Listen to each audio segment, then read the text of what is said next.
Check it. Welcome to Street Flames crew. Yes, sir. Yes, sir. Yes, sir. Welcome to Street Flames crew. We're gonna get into this Terrence Crawford and this Earl Spence fight.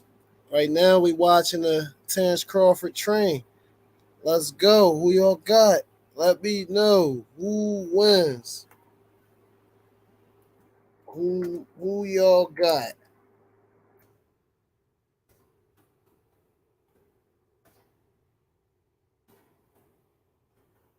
Who y'all got winning?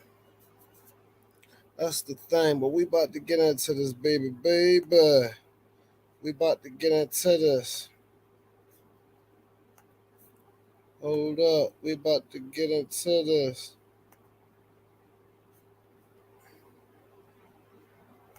We about to get into this.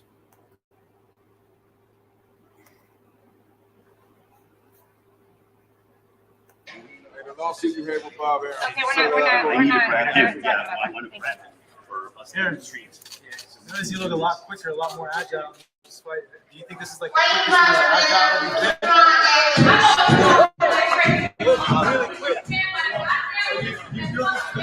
Let's see what's going on, y'all.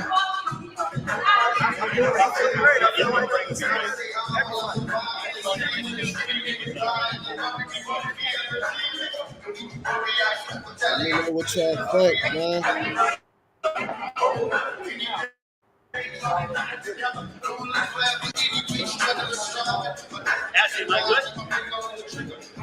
All right, we are back here ending the workout of Terrence Bud Crawford, the WBO welterweight champion of the world, looking to become the first man to become undisputed in two divisions. Terrence, the vibe I got from you, I know you said your favorite movie is Rocky III, but as I'm watching you work out for the past hour and a half, the vibe I get from you is Clubber Lang heading into his first fight against Rocky. Is that fair to say that you're that dialed in, you're that focused as you prepare for Errol Spence Jr. July 29th on Showtime pay-per-view? Well, of course, like I said, I'm always dialed in. I'm always focused for any opponent, and this is no different than any other opponent that I faced in the past. So there's no extra added motivation. You're not amped up even that much more. It's just kind of like, this is what I have to do. I'm amped up about the fight, but at the same time, my focus is on the same level. I'm always extremely focused for the job at hand, and I'm not going to say that I'm more focused for this fight than I am for any other fight, because I'll be lying to you. As you're thinking about this fight, how important is it for you to get this win over Errol Spence for your legacy? And I know you're a student of the game of boxing. Obviously, I know you want to be able to put this victory on your record as you move forward in your career.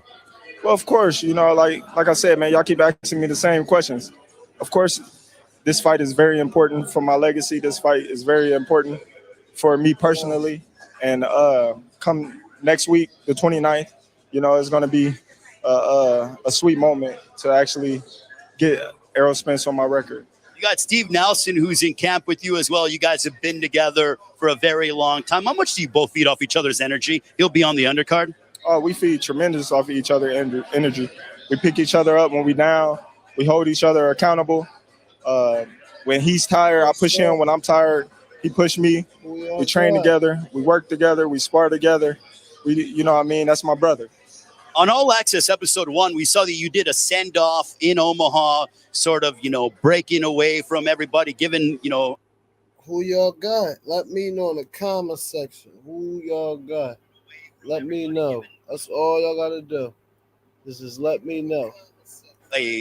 Respect and thank you to all the fans out in Omaha, your hometown. How much did that mean to you, and why did you decide to do that?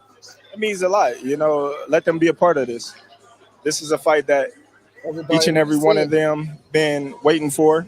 They just excited as anybody else. Like, who y'all really got? Who do y'all really got winning this fight, man? It's going to be a mega fight. Trust me. And why not be able to have that moment with Terrence Crawford, Steven Nelson, and Kevin Ventura as we go to prepare to represent them, our city, in a fight like this magnitude. What kind of Errol Spence are you expecting on July 29th? I'm expecting a 110% ready, sharp Errol Spence Jr. See, the thing about it, Errol Spence look at it like it's a walk in the park, but I think he really fair.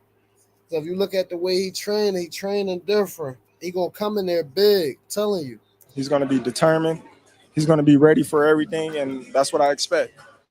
He has said in interviews before that he believes that the pressure that he brings on a consistent basis and his body attack is going to wear you down. How do you respond to that? Like I said before, he's going to have to show me. Also, for fans, when they tune in on Saturday, he looked at him dead in his face. July 29th, what can they expect? Fireworks. It's going to be a very exciting fight. It's going to be great for boxing, and I look forward to becoming the first male boxer, two-time undisputed champion of the world. If Errol Spence is watching this, because he's going to have his workout tomorrow, what do you want to tell him as you guys are a week away from fight week? I really ain't got nothing to tell him. I'll see him come fight night. Terrence, thank you so much. We appreciate it. Good luck. We will see you next week during fight week. See you soon. WBO welterweight champion of the world, Terrence Bud Crawford, joining us. That'll conclude Terrence Crawford's workout. He looks to become a two-division undisputed welterweight champion of the world. Do not miss it. Terrence Crawford, Errol Spence Jr. on Showtime pay-per-view. We'll see you tomorrow for Errol Spence's workout. So long from Vegas. Chamberlain invented the world-famous Crawford's workout. He looks to become a two. All right, we're going to go back.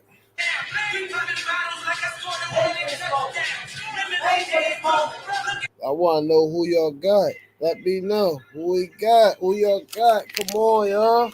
Come on, talk to me. Who y'all got?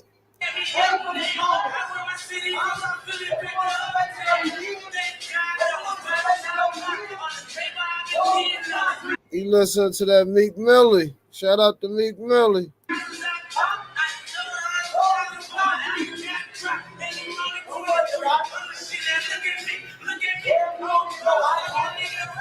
I think Errol Spence gonna try to break him down and beat him in the fight. I think the fight gonna go to this. I think Errol Spence gonna try to break him down. He's gonna try a head hunt. But the way I look at it, I think Terrence Crawford gonna try. I think he gonna try to go for that flash knockout. That's what I believe. He gonna go for that flash knockout.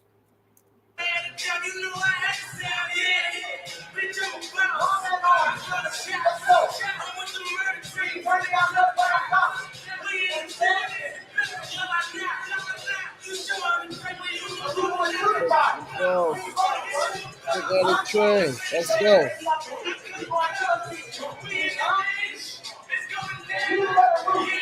It looked like you put that little weight on, all busting.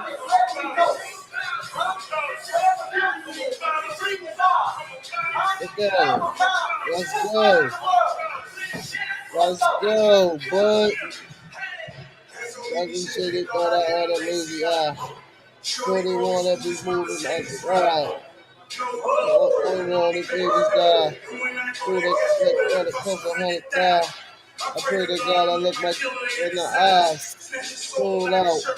12 feet. OG's gonna be standing on his own feet. Our boss is one who guaranteed we gon' eat. Put the bug dog one day we gon' meet. I'ma spaz on that like I'm on E. Double stats. Pay that money back. Hershey Walker. Bo Jackson. Who y'all got? Let me know in the comment section who y'all got. Who y'all got, man?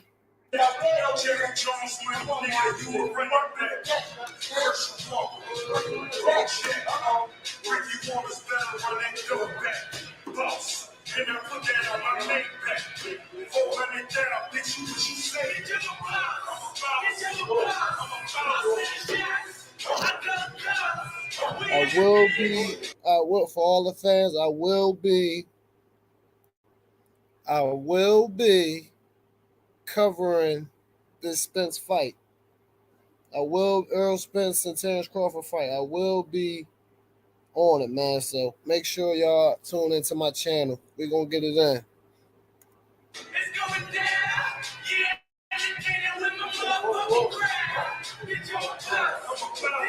Let's go. Let's go. Let's go.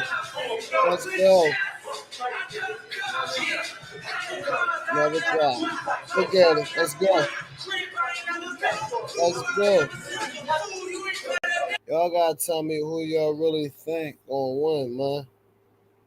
I can't. I mean, y'all can't. Y'all gotta let me know.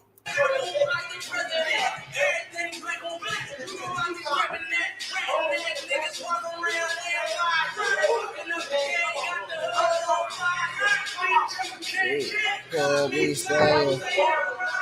Come on, motherfucker. Let me know what y'all think.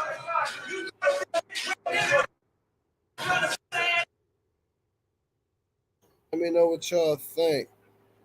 We gonna watch some of this together. Then we gonna go to some of them knockouts. Let's go, buddy. I know.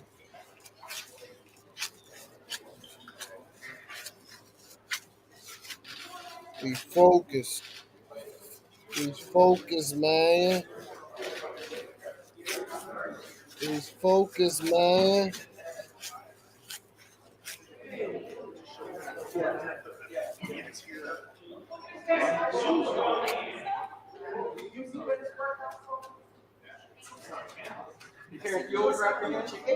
Yeah, you know that. Why you asking me questions you already know? You know that already. You asked that before. You seen I wrap my hands. So why ask that? Tell me why you asked it. Tell me why you asked that question. Because I think a lot of people don't know that. You know, it's probably the first time seeing you. Who don't know that here? Raise your hand. You don't. I got one, right? You got one out of that.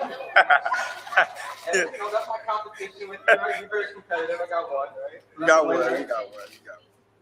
You got one. Where you been at? Hey, sir, where you been at? Where have I been at? Yeah. Y'all gotta let me know what y'all think, baby. You follow boxing? I do, yeah. You follow Terrence Crawford? Not really? That's cool. Yeah, honest. That's how I like it. Terrence, how do you think Spencer did in like hot sauce? I said it. I mean, he was watching. You said at the send-off in Omaha. He was watching. Yeah. Hey, Terrence. I was surprised, though. Why were you surprised? I don't know. It caught me off guard. I'm like, huh? How you know that? And I kind of forgot. That I even said it. Hey, Terrence, you and Spencer are arguably the biggest fight of a generation, man. But ESPN recently put Jake Paul on the front of Sports Illustrated. How do you feel about that? Hey, they can do what they want with their platform. Spencer, there's a coin flip in there. So do you have heads and tails for the ring walk? I don't know. We got to see. You get to pick first. Who gets the determination on who heads and tails? I don't know. We ain't discussed that.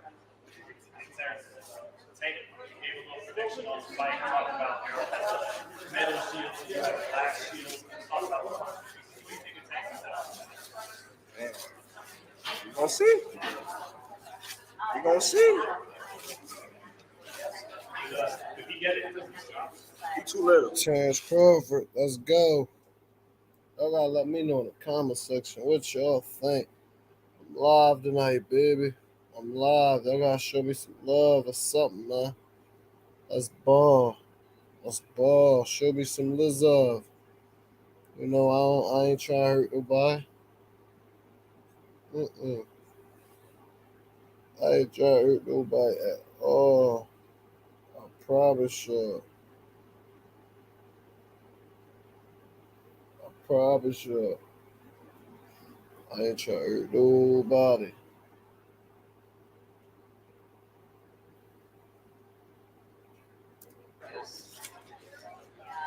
We gonna go into the He two ain't fight no real guys at 47.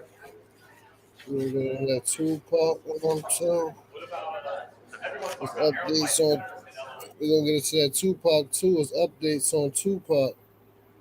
They ran that Keefe D situation. See, Keefe D He been going on the internet and bragging, and he been bragging and blogging, and he been doing all type of stuff.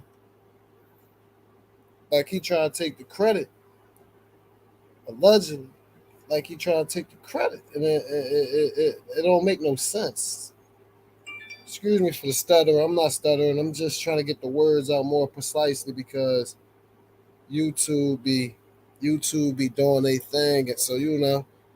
But all this is allegedly, but some of this is not allegedly. No, What, 168? I ain't going up there. they go to 168. If he fighting at 168. Niggas, he try to get him to move up. No. School back. Go back. Let's go. Let's go. Let's go. My God, let's go. Gotta get some rhythm around this thing. Shit. Come on now. You know how we do, we break them down to rhythm. Huh? Too much jazz for it. Let's go. Huh? We gonna put him in the dirt. Mhm. We gonna bury him. So they gonna put him down. Between night is gonna be a coronation and a celebration. Huh? She gonna have on diamond dancing shoes. Come Fat on. dancing.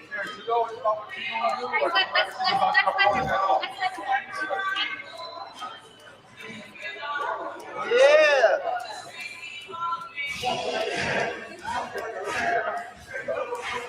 Let's go.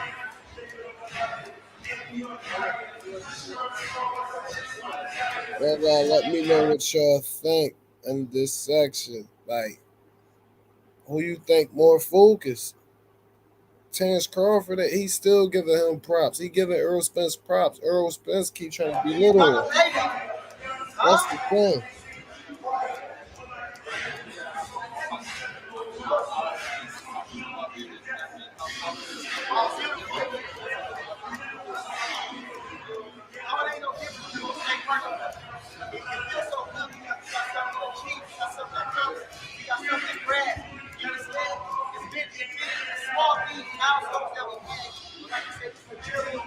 Let's go.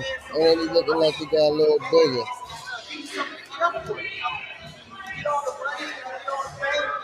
And he look like he got a little bigger.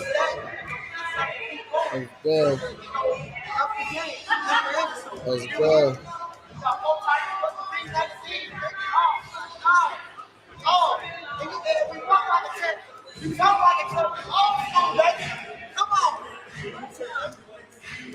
Let's go.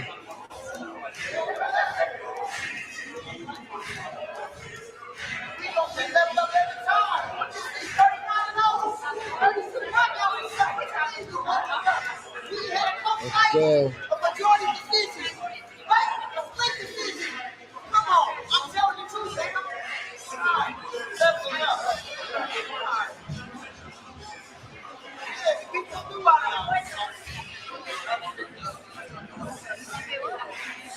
Let's go.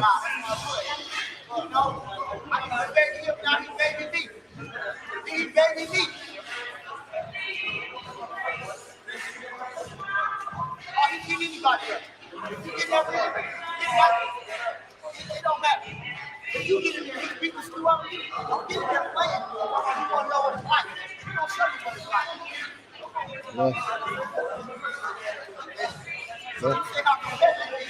You don't know nothing about fighting. You get in there, he gonna beat the screw out of you. All he gotta do is enter the bait. He starts the bait just to win it.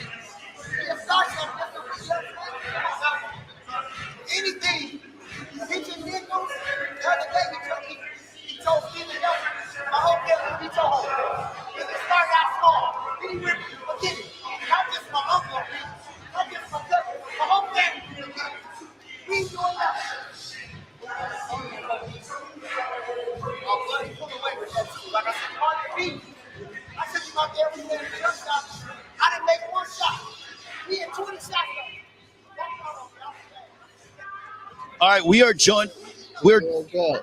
We're joined alongside by Steven Nelson, who's 18-0, 15 knockouts. You've known Terrence Bud Crawford since the very early days. You guys grew up together. You're going to be fighting. They said he was chasing Floyd.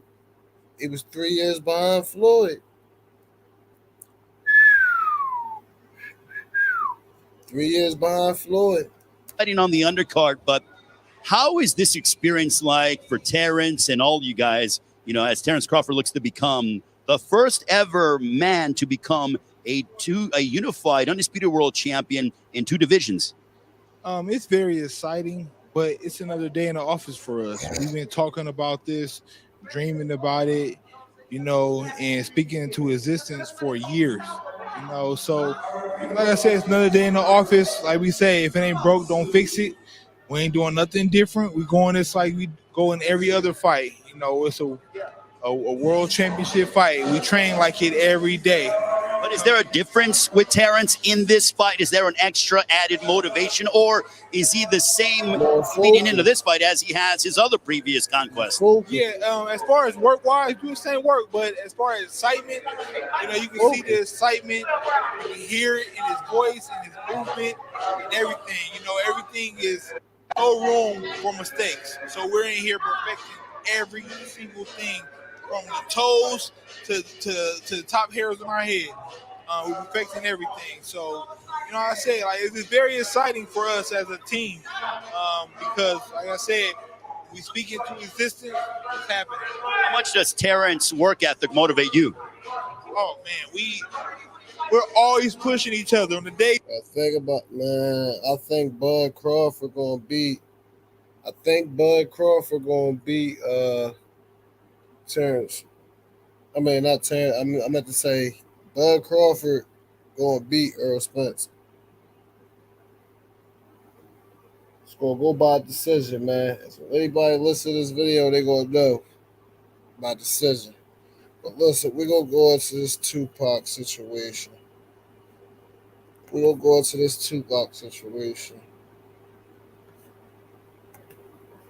me a second. We're gonna go right to this Tupac situation. Yes, I gotta.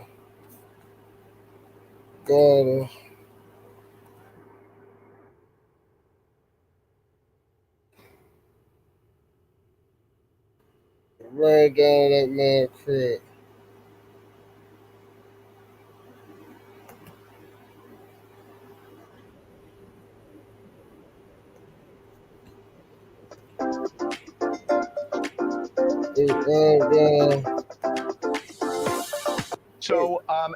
They ran down Keefe D crib. There is kind of a stunning development in the Tupac murder, and it has to do with a house that was searched. It was the subject of a search warrant that was executed on Monday. Why did they run down to this house? He must got something written down, a confession. There are links now to stories that we've been telling you for years.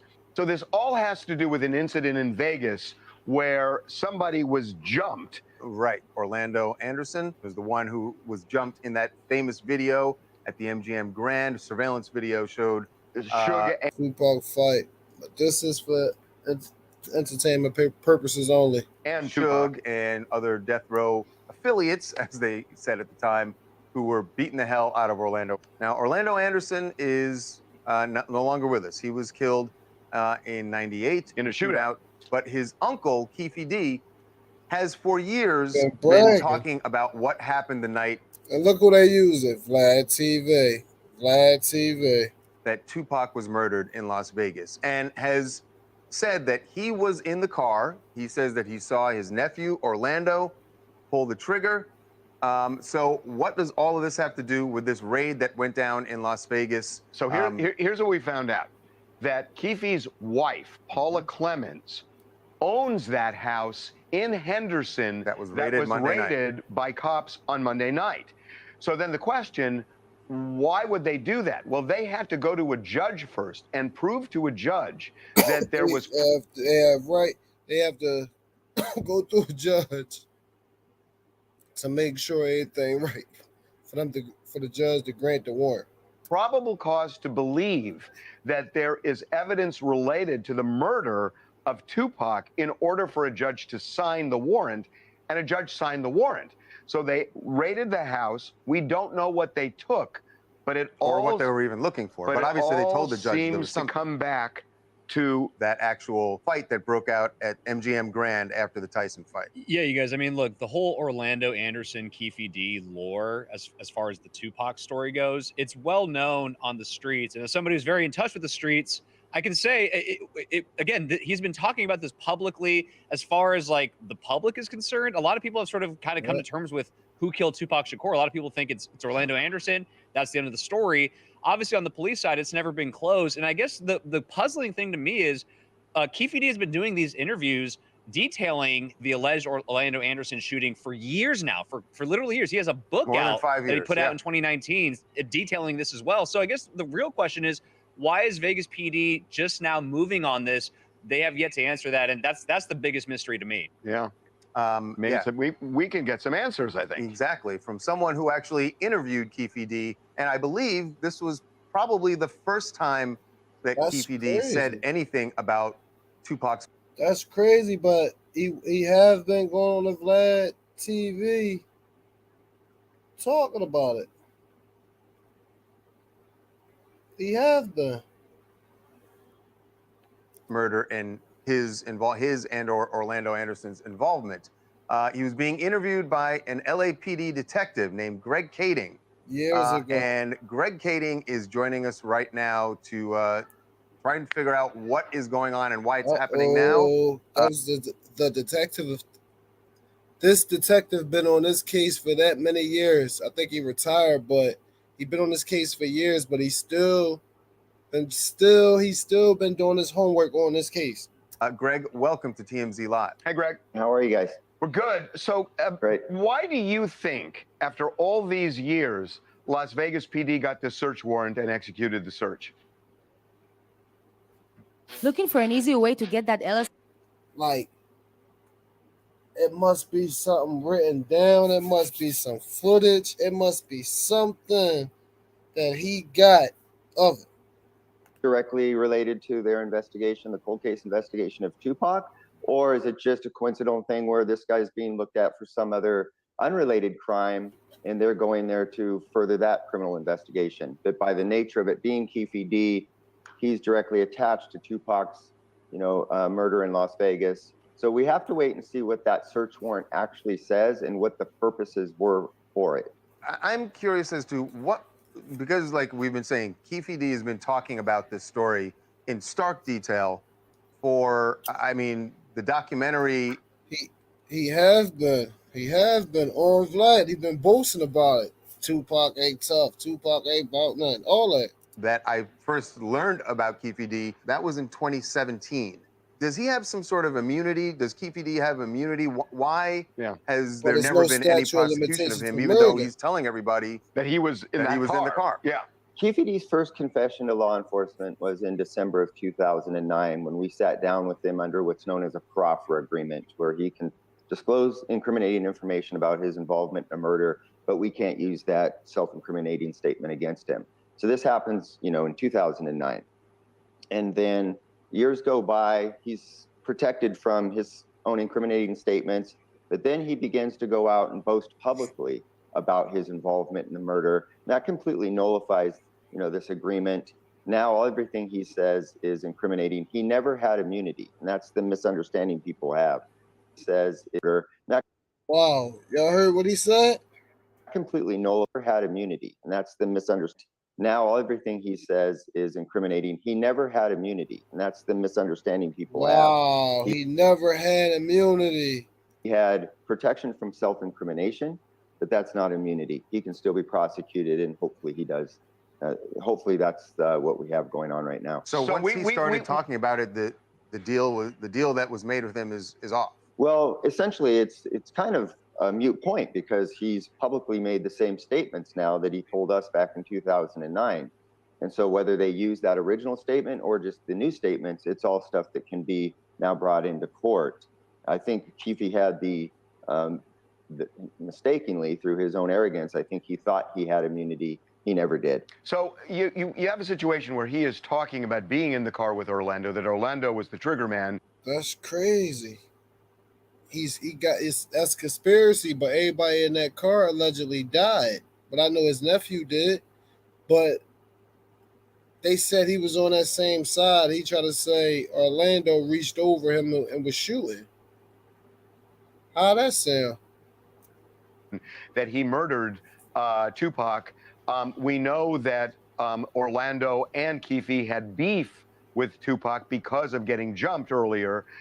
And so what are we talking about here? And I realize that there's an element of speculation here, but the cops themselves have said that this is somehow related. Why you keep so are we talking about about like an accomplice type thing? I mean, you've been a cop for so long, you were in robbery, homicide.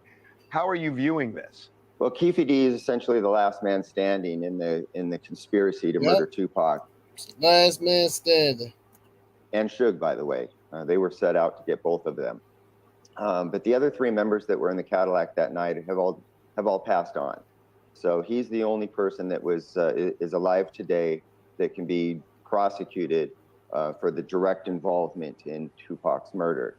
And so now that we've got Las Vegas, it looks like they've taken this to the next level, and hopefully we see an indictment or an arrest soon. Greg, the question that we've had all morning as we were trying to piece all this together and connect the dots is, why now? Why, why did Las Vegas PD could not have been, deaf. Well, they knew about Keefe. They knew about Keefe. He's been barking it from the mountain. He been bragging and boasting on everything he jumped on.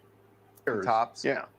And obviously he or his wife has property in the Las Vegas area, so he's a known figure to them. Why wait until now to move on him?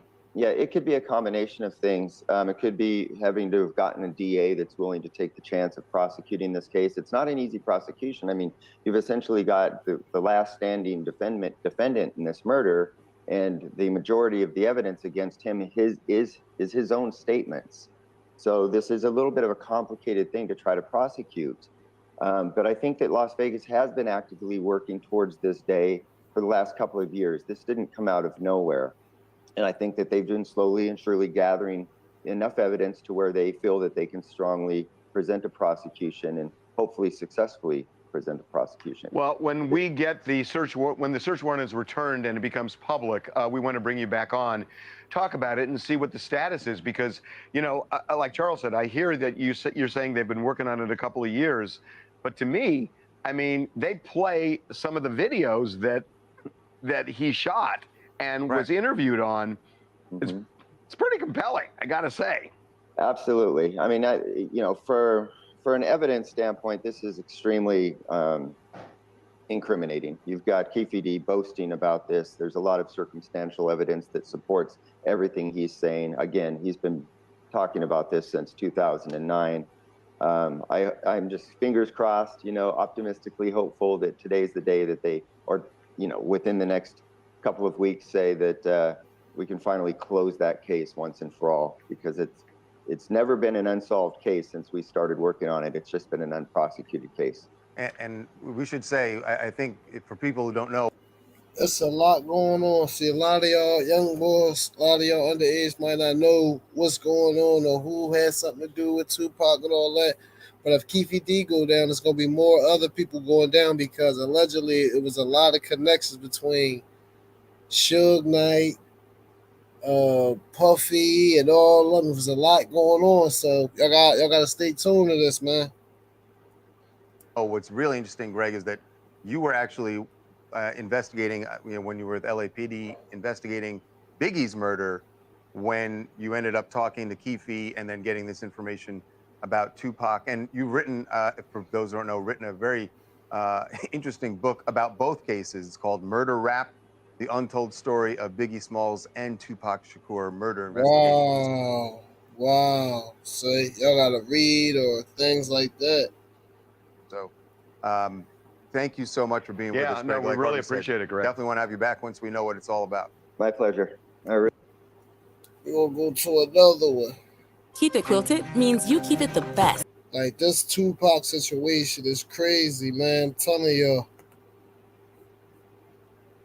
Tupac Shakur and that murder that happened here in Las Vegas nearly 27 years ago.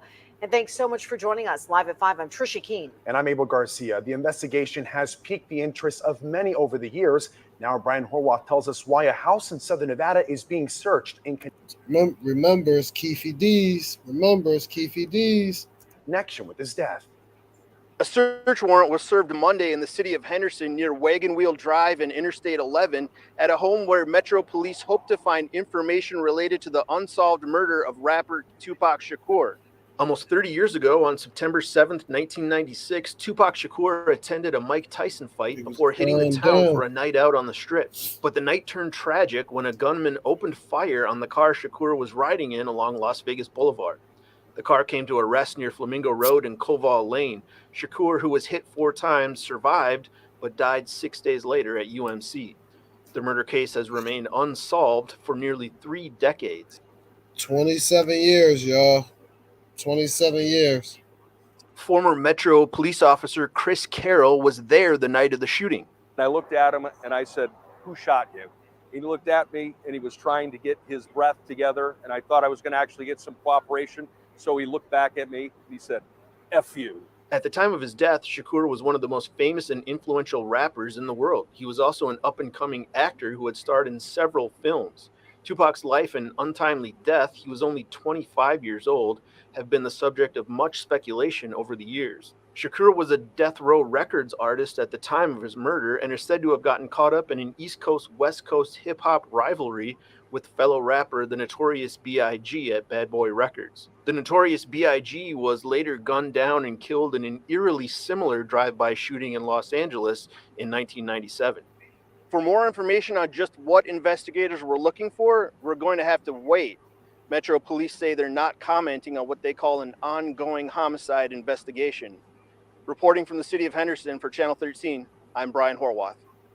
Brian, thank you. And I worked on a half-hour high-profile murder of Tupac Shakur right here in Las Vegas. There's some more going on. This is the newest. Police have searched a house on the outskirts of What's Las the Vegas newest? in connection with the killing of the hip-hop star Tupac Shakur more than 25 years ago. The rapper was murdered in a drive-by shooting near the Vegas Strip in 1996. No one has ever been arrested.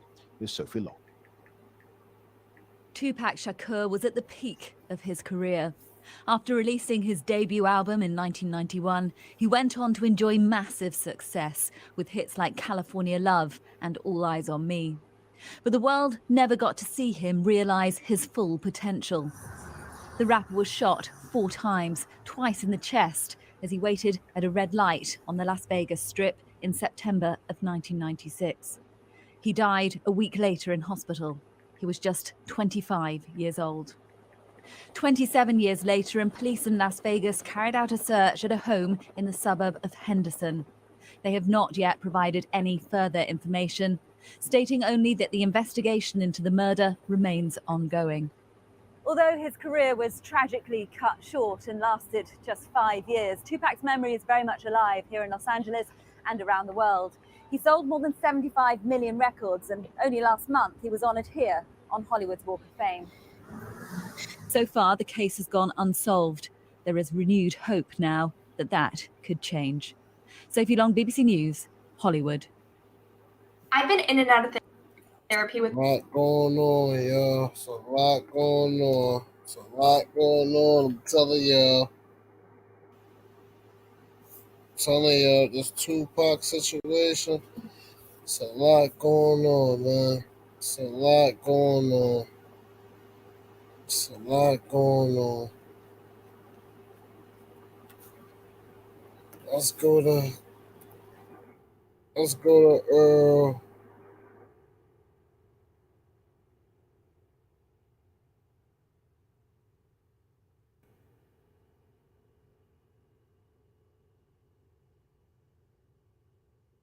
Let's go to my guy. I like him too. I ain't gonna lie. I like him.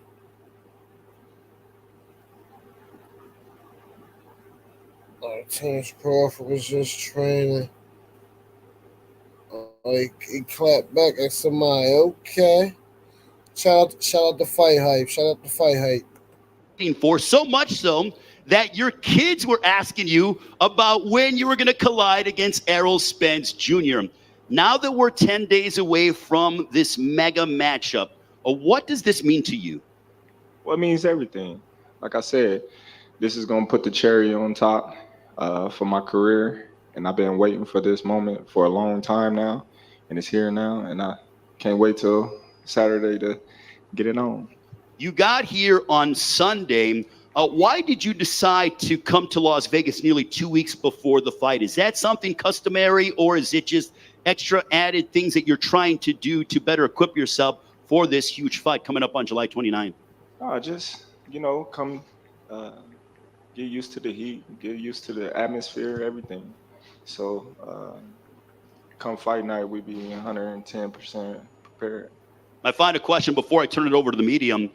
When you fought Ricky Burns and you had to go over there to capture your first world title, did you ever think that you would be here in Las Vegas headlining a massive pay-per-view, a fight that the world has been clamoring for such a long time? Not at all. Like I always said before, when I fought Ricky Burns, my only thing was winning a world championship title.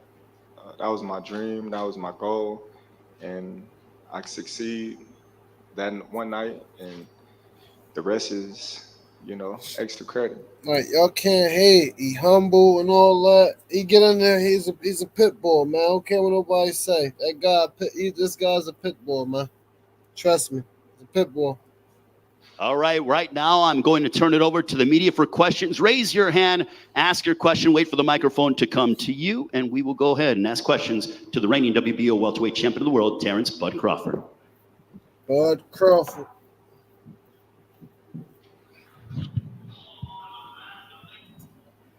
Hey, good afternoon, Terrence. Welcome to Las Vegas. How you adjusting to the climate and to the elevation up in here in the heat? Oh man, I'm adjusting real good. It's just dry heat. Back in Omaha, it's real humid. So that's one thing that you got to adjust to. We see some of your workouts online that you're posting, looking pretty grueling going uphill. Legs feel fine. Everything is going to be fine on fight night. Is that what you came out early, like you had just mentioned? Oh no, I ain't worried about my legs or anything else. I'm 100%, 110% prepared. Sam Gordon, Las Vegas Review-Journal. Terrence, welcome to Las Vegas. Historically, the welterweight division has been one of the most important in boxing. How do you view the legacy of the division as it pertains to boxing history, and why are fights like this important in moving it forward? Well, I think the welterweight boxing had a lot of great fights in the past, and this is going to be a great fight next Saturday. And I think there's a bright future for the welterweight division in the near future as well, with a lot of great talent coming up the rankings, a lot of fighters coming from 140 to 147. So I think the welterweight division is still a hotbed. Cynthia Conte from Best Women's Boxing Show, period. Terrence Crawford, a lot of people have been mentioning this fight is a throwback fight. It could be a Hack Hearns. Do you agree? And if you don't agree, what fight would you compare it to? I don't compare it to no fight. I compare it to Terrence Crawford and Errol Spence Jr. because at the end of the day, we the one that's fighting. So I don't like to compare myself to no other fighter. And in All Access episode, Derek went there, said, "Mom, don't bring your dancing shoes." What did your mom say to that? Oh, she definitely bringing her thing. That's one thing she definitely gonna do. So we're not worried about what he talking about. All right. Recordings just got better. Hey, it's Dana from StreamYard. I'm so excited to announce that local recordings are now available on StreamYard. Have you ever done a recording where your guest just had terrible internet issues? They were blurry, they were freezing, you could almost hardly hear them. Well, with local recordings from StreamYard, you'll be able to download a perfect quality video from your guest after the show. This means that no matter what you or your guest's internet connection is like, you'll be able to download the perfect high quality recording. I'm sorry. No, but we're gonna get into it. I want to get into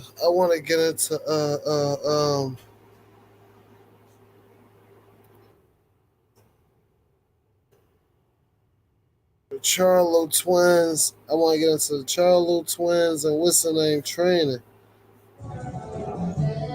Let me tell you one thing. I don't need to. Look how Canelo talking. He said, I ain't got to get ready. I'm already ready. Because I almost ready. Motherfucker. Did y'all hear that? Hold on, I don't think I heard it. Let me tell you one thing. I don't need to get ready because I almost ready. Motherfucker.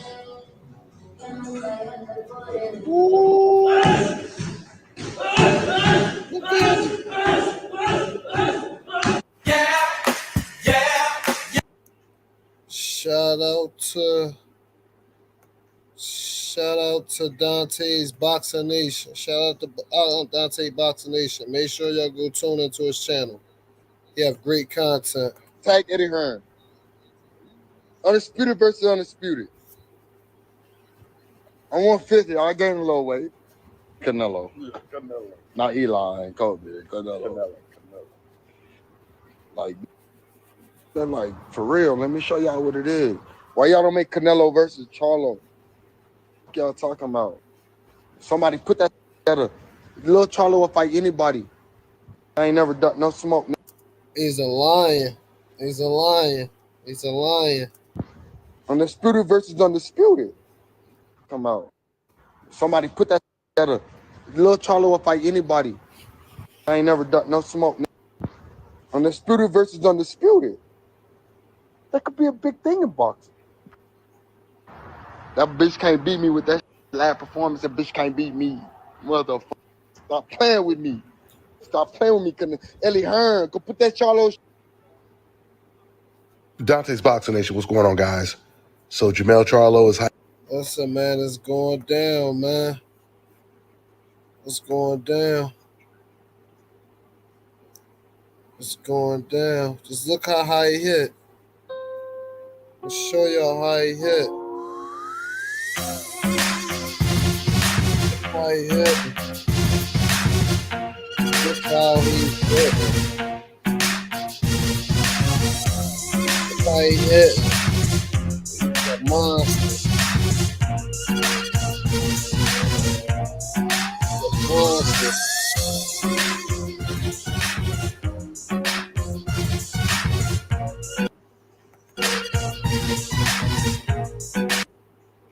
He's a monster. He's a monster. He's a monster, y'all. He's a monster. Then after that, the big brother gonna be fighting. The big brother gonna be fighting. Show y'all some of these knockouts. Worried your phone won't be protected if you switch to Android? It's all good with proactive protection. Okay. I'll bring the sizzle. Almost ready. I'm sorry, y'all, but no, I wanted to watch some boxing tonight, man. Brock Jackson, Jermell, Iron Man. Watch some highlights. Show y'all. I want to see if y'all think he could beat Canelo. Do y'all think he could beat Canelo? The Charlo brother in Texas. As Jermell Charlo walking down front, Lions are nearing the midway point. He's going to be Yes, sir. Yes, sir. Ain't nothing going down. Oh, ain't gonna stop. He gonna do him dirty. I promise you. If you recollect, not coached. Oh, can't do nothing with him. Can't do nothing with him, y'all. Look how he going. Look how he going. Look how he going to work on him. Hey. Look. Look how he hit, y'all. Look how he hit it. Hey, look. Come on. Right now, a nice jab there. Title. He's a lion. He's a lion. Hey, nope. Hold the hand out. The body and depositing money into what can't do nothing. Conventional, but when he's guard up a little bit more, you can't do nothing. Can't do nothing. Yeah, he can't do nothing with him, y'all. Can't do nothing with him, y'all. Look at it. Look at it. He can't do nothing with him, y'all. He can't do nothing with him, y'all. He can't do nothing with him, y'all. I guarantee he can't do nothing with him. Look at it. And I like him. He got better too. The crazy part about it is, soon as his brother, listen, soon as Jamel got in trouble, not in trouble, but he going through some family issues. And I hope everything is good. And I hope everything, hope everything work out, player. Hope everything work out, and inshallah, you and your family get back together and you can get back to this boxing. But we on this. Punches that do show signs of punches jab, more jab it in bed. You see a right across that miss. Appreciation. Can't do that, yeah.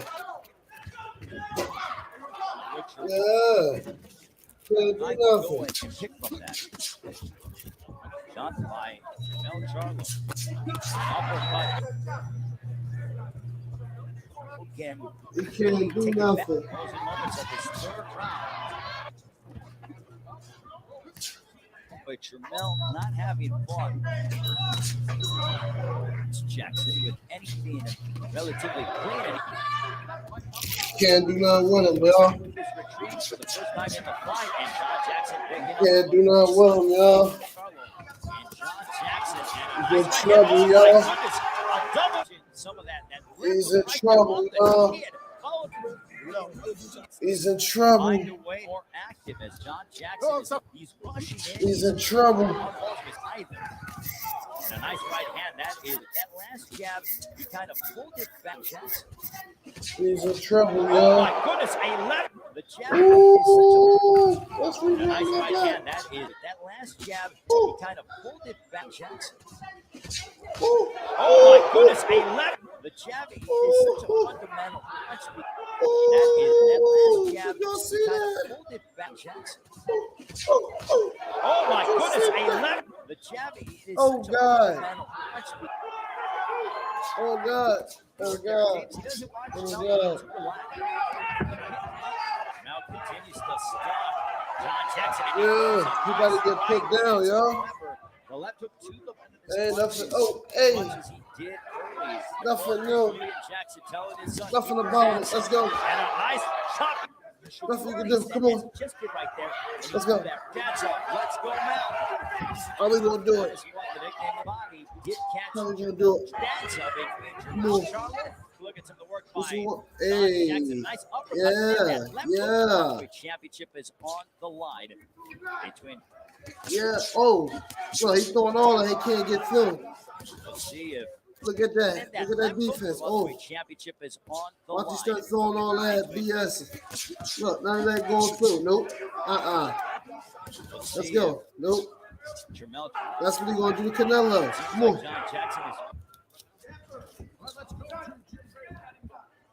Yeah. Yep.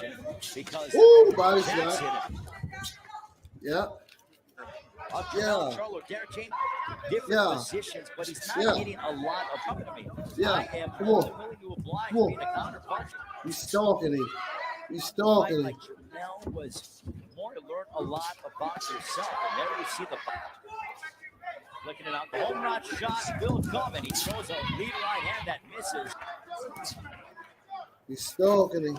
Hey. And Jackson He's stalking him. he has a defense of Jermell Charlo.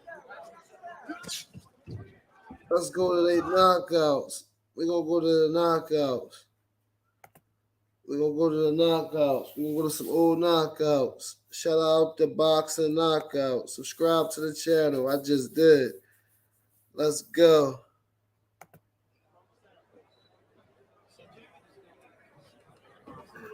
Shout out to my guy, Belt lines are Trent good. I want to Sheen. remind you, protect yourselves at all times. Listen to my commands. Touch This them is up. all his knockouts. Overhand right and said, yeah, as long as it lands and it does some damage, there it goes.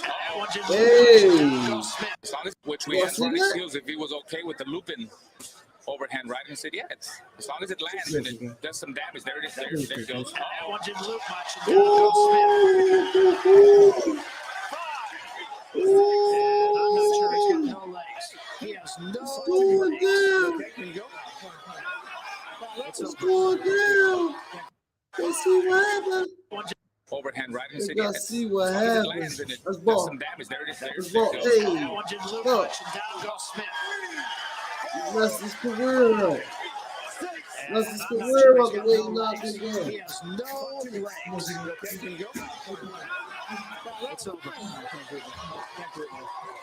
here's a fighter. Give it up for Charlo to be sure, but here's a fighter who did not give himself the best chance to win tonight. And you know what? In a sense, Barry, this result, only the second knockdown of Smith's entire career. In a sense, Jermall Charlo's a little bit cheated here because what are people going to remember? Well, it was a substandard Smith that he beat, and that's really not fair to Charlo. He did what he had to do. He did, absolutely. I mean, you can't say anything but positive things about Charlo, but you just hate to see a guy like That he beat, and that's really not fair to Charlo. He did what he had to do. He did, absolutely. I mean, you can't That's say how you anything get but him positive dirty. things about Charlo, but Hey. you just hate to see a guy Yeah. like Smith. And we always talk about Yeah. how in this sport of boxing, you cannot be even 98%. That's just how things and go win a down. fight. Yes, And I would say sir. this guy came in here at about 60%. I agree with that. And going back to Charlo, we shouldn't take anything off his win because at the end of the day, Before we get to the opponent, because 154 As he getting older. Oh, he put him down early. Good luck. Hey. Down goes Bucktie. Yeah. Okay. 6, 7, 8, 9. It's over. And Charlo thrown in down It's again. over. The left hook, great left hook it out there, leverage on the hook. Yeah, what that's doing is it's cocking hook. It just snaps it out and then he gets weight on, and managed to put all the weight on his left hook. And once that hook lands, We were talking to a championship in boxing, as you see him with Yes, his trainer sir. Ronnie Shields Let's go. and the canine. Yes, sir. Charlo trying to Hey. close the distance. Did y'all see that?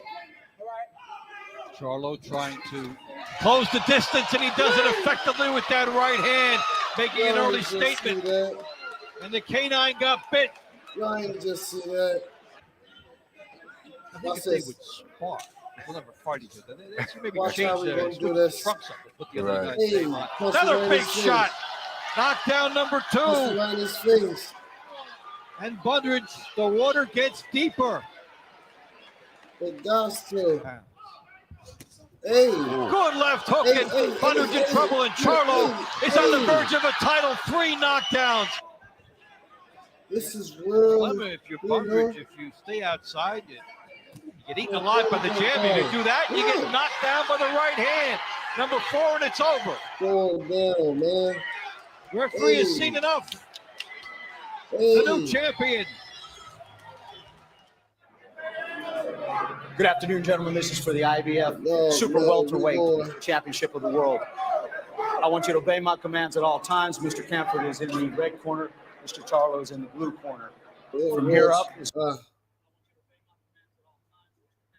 No, we're gonna go into that.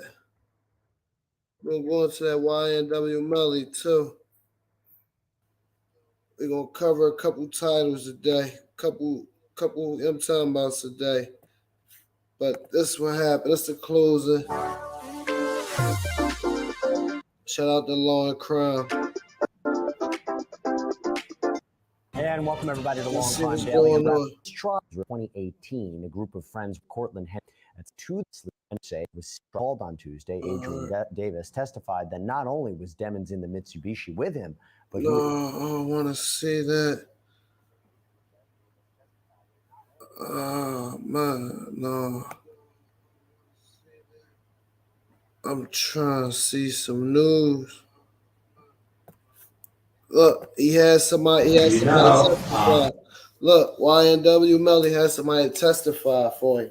And this was his friend. But check it out. Do y'all believe he was telling the truth? Jamel, Yes. you see him in the courtroom today? Yes. Would you point him out for us? This young man right here? Yes. You know him by another name? Melly. The one and only witness for YNW Melly's defense takes the stand. We're looking at the top moments from his testimony. Thanks for joining us here on Law and Crime. I'm Anjanette Levy. Adrian Davis was the only witness called to testify for Jamel Demons, who's also known as YNW Melly. He knows everyone involved in this case, including the victims, Christopher Thomas Jr. and Anthony Williams, who were known as Juvie. Defendant Cortland YNW Bortland Henry. Specifically, Adrian Davis says he has known Melly since they were in the 6th grade. At any time during school, did any of you have any problems with each other? No, not at all. Would you label yourself good friends, associates, close friends, or what? Right, what do y'all think? So far, do y'all think he, is he credible? Let me know. No, not at all. Would you label yourself good friends, associates, close friends, or what? Good friends, close friends, best friends. He also talked about a nickname they had for Melly. Did Melly also have another name besides Melly and Jamel? Yeah. We only called him that, those Crazy Legs. Crazy Legs. Yeah. And why was he called Crazy Legs? Because he liked to dance. And that's why he got that name. Yeah. Was Melly a big kid, normal size kid when you guys were in school? Small. Did there come a time that Melly? Tell me what y'all think. Let me know what y'all think. When I'm referring to Melly, I'm referring to this young man, Jamel. Yes. On the night of October 25th, 2018, Davis was at the recording studio with Melly, Juvie, Sack, and Bortland, and also with the people who got into the red Mitsubishi that night. And what was the purpose of going to the studio? To make music. Did anyone fall asleep at the studio? Yes. Who? We all did. That was from the day of smoking weed and having a few drinks. Yeah. Fair enough. Did any arguments occur between any of you at the studio? What y'all think so far, man? What y'all think so far, man? Listen, what y'all think so far, man? Let me know, man. What y'all think? After 3 a.m. on October 26th, hours later, all left in separate vehicles. Davis was in the red Mitsubishi with Dontavius Withers and Travion Glass, who had testified earlier. Also in that vehicle, Jacoby Mills. Did you leave the studio earlier than what was scheduled? Yeah, I believe so. So we were all in their sleep. Will you tell the jury who got into the red Mitsubishi? Me, Jacoby, Trayvon, and Tate, Dontavius. You know who got into the Jeep? Cortland, Jamel, Sack, and Juvie. Where were you going? Home.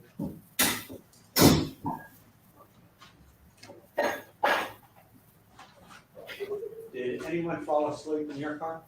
Yeah, we about all did except for the driver. Did there come a time that you were woken up before you got to the house? Yes. What happened? We pulled over, and that's when Melly got in the car with us. Do you know where you pulled over? I don't really remember. Were you woken up? Yeah, but why? It was like because I was getting pushed over a little bit. The testimony differs from that of Travion Glass, who testified they were all going back to Melly's house. And when they arrived, the Jeep carrying Melly, Juvie, Sack, and Bortland was no longer traveling with them. Were you woken up? Yeah, but it was like Because I was getting pushed over a little bit. And what y'all think right now, man? Like, this is like the questions they asked her. I don't know, man, but let me know what y'all think, man. are you 100% sure that this young man got into the red Mitsubishi? Yes. What happened to the Jeep? I think they just kept going. Did he have to unlock the door? Yes. Do you know who has the keys to Melly's house on October 26th in the early morning hours? Jamel and Portland. They the only one who had keys to the house. So that was a good little alibi for him. On the low. Y'all tune in, just listen. Keys to Melly's house on October 26th in the early morning hours? Jamel and Portland. They the only one who had keys to the house. Did you have a key to the house? Do y'all think he guilty? Let me know. Let me know.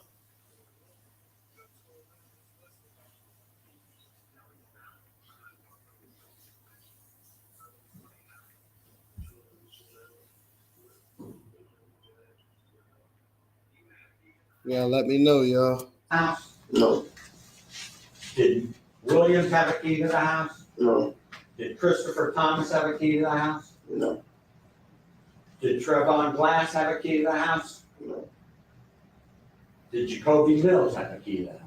No. Y'all And think? how about Dontavius Williams? Did he have a key? No. Okay, so the only two people you know who had a key to the house was this young man Yes. and Cortland Henry. Yes.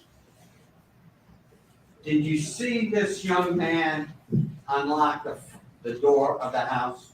Yes. By the way, this is Melly lawyer. Who was the last person to get out of the red Mitsubishi to go? Come on, send a like. Give me the like. Give me the like. Come on, where y'all at, man? YouTube is the #1 site Yeah, for millions of yeah, creators yeah, online. at But as least more like it. Come on, man. platforms, it's getting harder for your Yes, content to love, stand. son. I'm not asking for love. He was in the car asleep when you got to his house? Yeah. Davis testified that Melly was with Give them me when some they arrived likes. at Give me Melly's some house in likes. that red Mitsubishi. You see Melly in the house? Yes. Did you see Melly how he was dressed?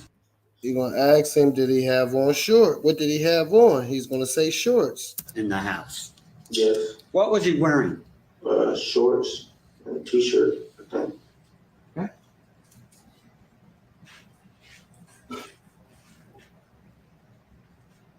Upon hearing that Sack and Julie, and I really should use the correct names, Anthony Williams and Christopher Thomas were shot. What did you guys do? We were already dressed and stuff, so we just left with Fredo's house. Was anybody upset or crying? Yeah, we all were crying. Was this young man crying? They all was crying. Go ahead. They all was crying like the DA's trying to make it seem like they didn't care. At the end of the day, if a person do that, like for instance, Alpo Martinez, he killed Rich Porter. He had to admit to that, but he still has some guilt to that. So at the end of the day, a person still feels some type of way depending on the circumstance and the situation. Feel me? Let's get back to it. Yes. Are you sure of that? Positive.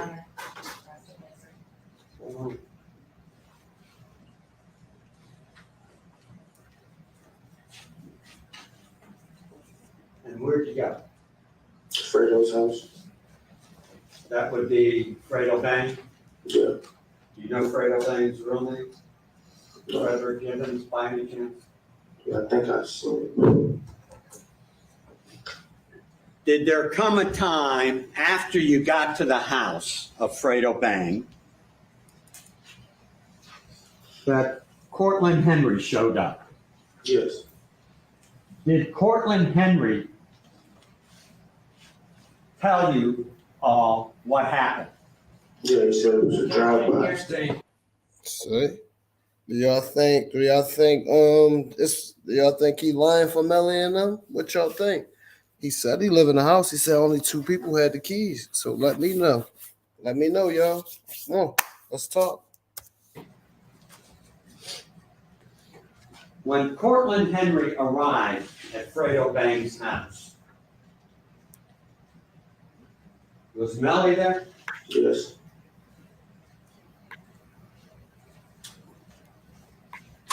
Did you eventually leave that house? Yes. Approximately what time did you leave that house? I really don't remember. I don't know. It's 5 years ago, man. Where'd you go? Back to Jamel's house. Who went with you? Me, Trayvon, Jacoby, and Fetty. By the way, when you first learned that Anthony Williams and Christopher Thomas were shot at the house with Melly, did anyone get on the phone? Yeah. Did anyone have any problem locating their phone? Yes. Who was that? Jamel. Ooh, see?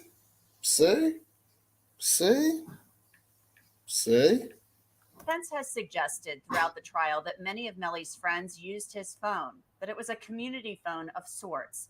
The prosecution had earlier presented text messages showing Melly's phone sending his location to. But the lawyer presented that too. The way they spelled that. Somebody spelled it D-A-T, somebody spelled it T-H-A-T. So they got to take all that into consideration, man. Fredo Bang, who appeared to pick up Melly. Defense attorney Stuart Adelstein then asked Davis about that music video shoot that Melly and Bortland attended later in the day, hours after the murders, where Melly was dancing and Bortland appeared to be smiling. When I backed up for a minute, you were telling the jury that you went back to Melly's house. Mm-hmm. You got to answer yes or no. She Oh, yes. She can't shake down. How'd you get in? The door was unlocked. Were you aware whether or not Melly had a contractual agreement to do a video shoot that day? Yeah, it was something like. You gotta let me know what y'all think, man. Like, this is real, man. This is real. Yeah. I know he probably would have lost a lot of money if he didn't go to the music video. He was upset. Was Melly crying at Fredo Bang's house? Yes. Were you crying? Yes. Because you all grew up together. Mm-hmm. Then assistant. They all grew up together, man. You said you're 100% sure that Mr. Dennis found out at the same time you did. Yes. No questions about that. You're sure he was at that house. Yes. And you were This upstairs. is the prosecution. Yes, ma'am. He was downstairs. Yes. But you're sure he was there. You could see him. Mm-hmm.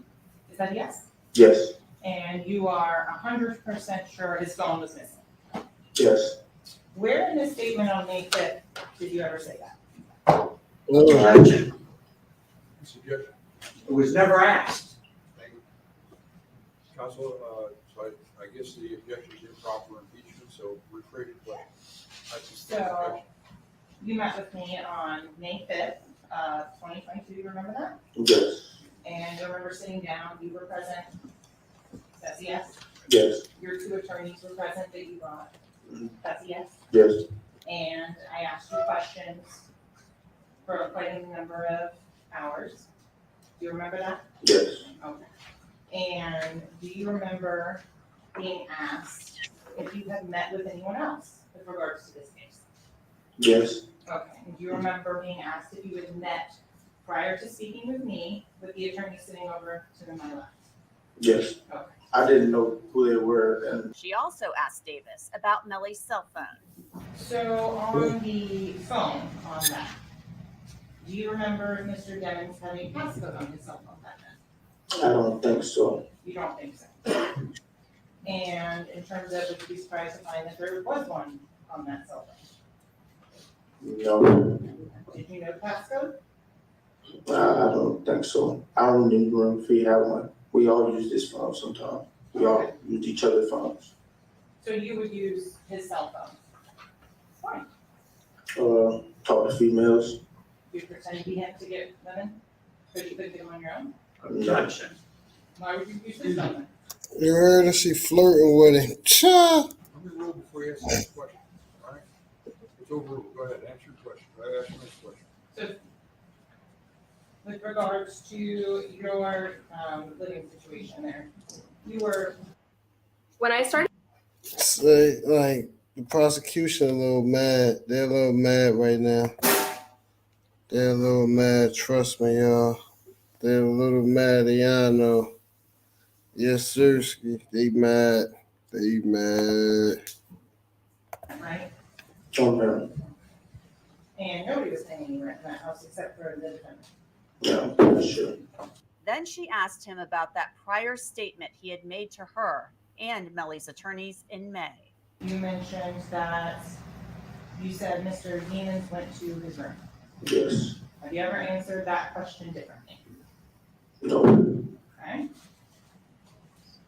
A little deep, man. This murder, this murder is deep, man. I gotta let me know, man. I think he did it. I think he did it. See, this guy right here said they switched cars. Melly went home with them. So who did that? Who did that? Rest in peace to them. Rest in peace to the fallen soldiers. No disrespect, you know. I send my condolences to everybody, man.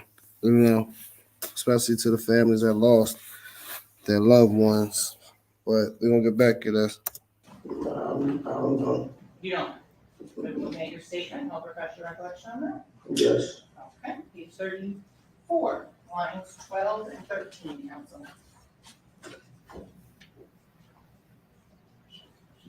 Yeah. Okay. So did you previously give a different statement that you didn't know where he went and you were assuming he went to his room? Yeah. When he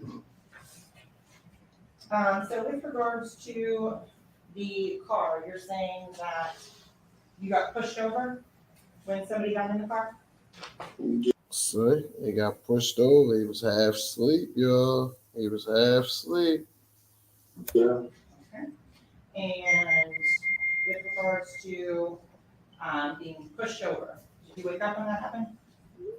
Like it was flashing. Like yeah, I guess you could say I woke up. Okay. And did they move you over or climb over you? I don't remember. Have you ever made a statement that's different than that? I don't know. I can't remember. Okay. Again, page 33. Question was asked: did they climb over to get you to the middle, over you to get to the middle of the back seat? Your answer was, I think I was at the window, so no. I think they might have climbed over. Okay. So is it your testimony that somebody climbed over you, or you pushed over? I mean. Or do you think they might have climbed over? Okay. So is it your testimony that somebody climbed over you, or you pushed over? I mean. Or that you don't remember? Yeah, I don't really remember. You don't really remember? Yeah. Okay. And in terms of the phone, right? Did you see anyone get into that gray Jeep? No. I asked Melly's former attorney, Bradford Cohen, You're what not he Charles. thought of Davis's testimony, Yo. and the defense You're not calling just Charles. one witness. Yes, I think that No. I think it's a You're not difficult Charles. witness to put on the stand because I think Oh, they that make y'all unimpressed?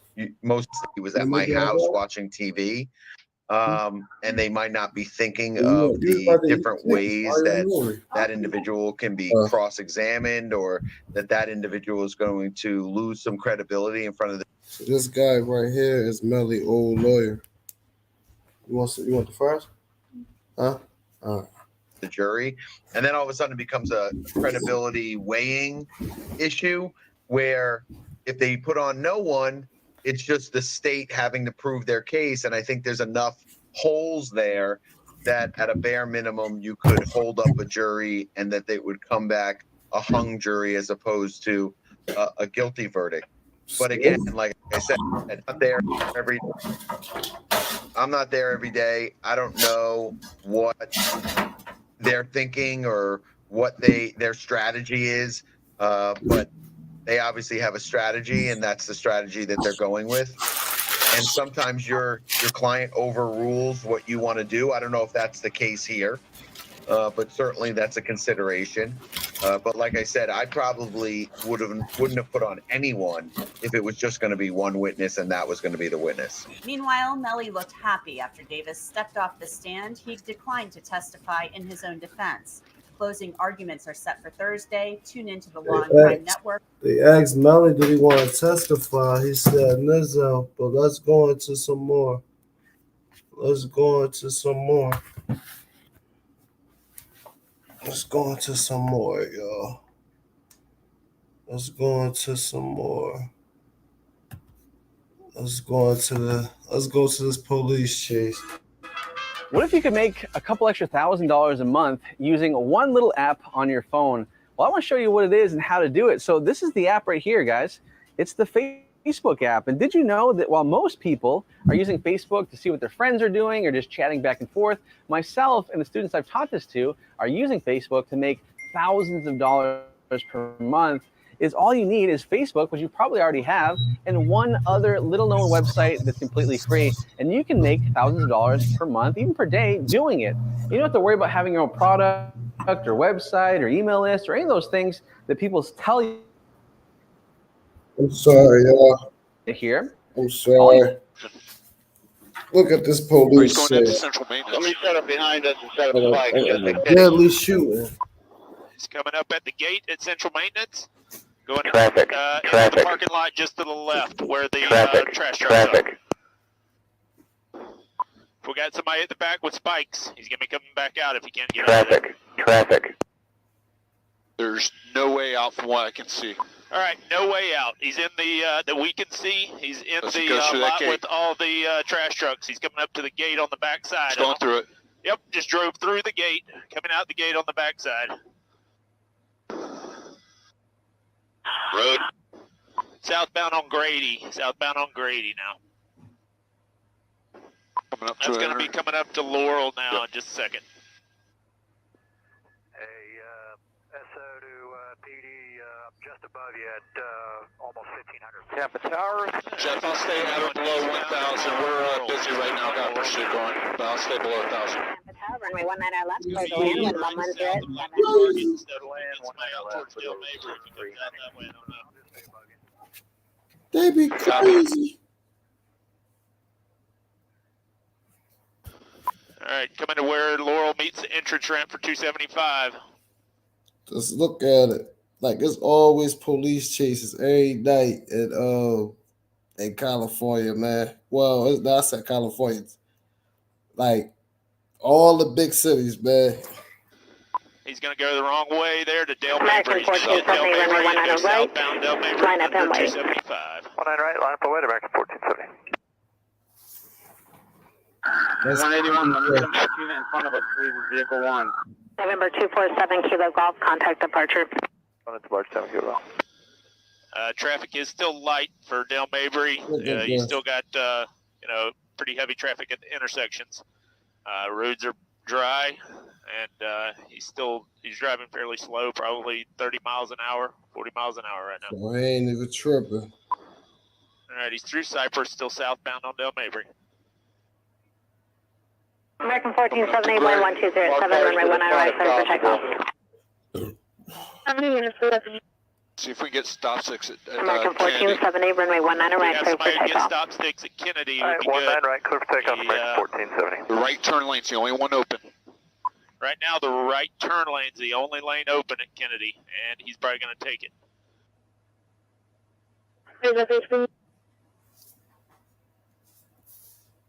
It be going down, y'all. It be going down. Cayman 201, Tampa Tower, runway 19 right, line up and wait. In front of him. 9 right, line up He's and gonna wait. go around that 201. and cut through traffic. Dale Mabry and Kennedy. He's gonna go eastbound now. Eastbound Kennedy from Dale Mabry. Like you.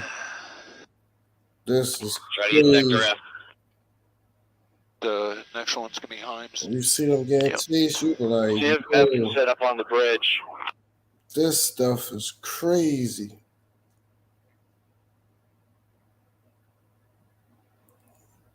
Like, no, Also, let's see if we can get units on Armenia and Howard. no BS. Yeah, he's not driving fast. Armenian Howard probably be You good. not He wasting a lot of gas. He's in the left lane. He's still American 1478, contact departure. Have a good day. He's going northbound Glen from Kennedy. Northbound Glen from Kennedy. Cayman 201, wind 1207, runway 19 right, clear for takeoff. Clear takeoff, 19 right, Side Cayman streets, 201. there's very little traffic back here. Roads are fairly dry and probably doing 30 miles an hour. Southwest 9017, Tampa Tower, runway 19 right, line up and wait. 19 right, line up and wait. Northwest 9017. David 41, David 41, behind me. I think my emergency lights are shut off in my car. What's going down? Oh, Recordings just got better. it looks like they about to Hey, set it's Dana from Stream. speed traps. Let's see if he get through the speed traps, y'all. Let's see. Right, got an officer, I think 2 blocks ahead. All right, the officer 2 blocks ahead. He's coming to you. Set up those spikes. Uh-oh. 1 block out, 1 block south of you. Pull the spikes. Uh-oh. He's coming up to the spikes now for the units behind this vehicle. Uh-oh. And 1507. He might have caught one edge of it. Now he's going to be eastbound on Cypress. Oh, he Trying to missed drive around it. the spikes. He missed it. Eastbound Cypress coming up to He Lincoln. missed the spikes. Hey, yo. He missed the Major's going to be spikes. McDill. Coming up to McDill shortly if we have anybody over near McDill. You hear that dog? We're gonna have a dog chasing him. Cayman 201, contact departure. We're gonna have a dog chasing him. Cayman 201, contact departure. Listen. They set the speed trap out for him. It didn't work. It wasn't there. Listen. Through McDill, still eastbound. Wait, I got you, okay? No. Cayman 201, you have a good day. Contact departure. See you. Anybody down towards Howard Armenia area for spikes. Southwest 9017, 19 right, clear for takeoff. Takeoff 19 right, Southwest 9017. That's our fucking 910, sir. Charlie's with you on the 19 left. Fucking 910, sir. Charlie, Amateur 19 left. Clear to land, wind 1605. Clear to land 19 left for 910, sir, Charlie. What else? 399, turn left at Sierra, contact ground 17. Traffic. We need Delta 3. Delta 3, ground 17. 0.7, thank you. Coming up to Armenia. Next one's going to be Howard if we have anybody in the area of Calm spikes. down, y'all. I don't know what he gonna do or what he got going on, but it's going this out. It's going this out. It's going this out. It's going down, man. Cutting around cars through Armenia now. Still eastbound I want to Cypress. see if we're gonna get away.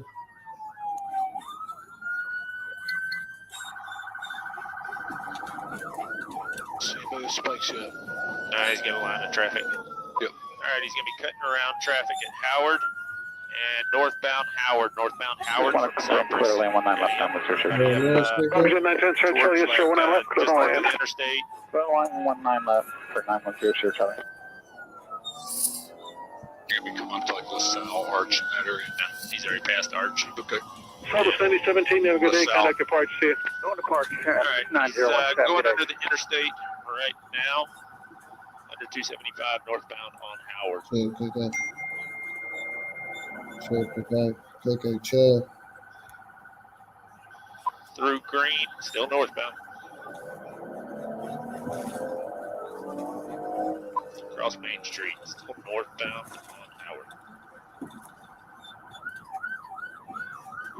We can have one, the other one. Let's get more marked cars up here. We got anybody northbound up towards like Towards MLK or towards Columbus. MLK or Columbus.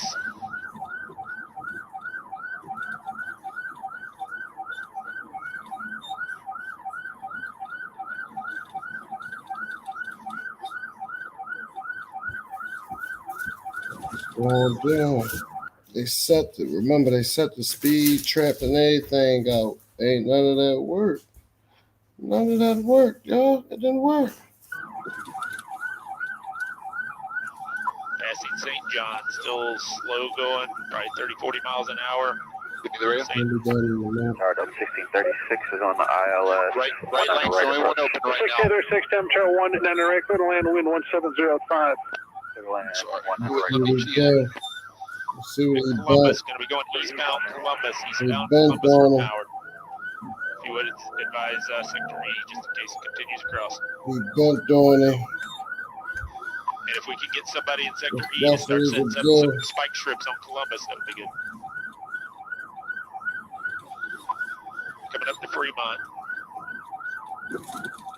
He bumped on him. Coming up to Rome, Yes, the bridge. sir. He bumped on him.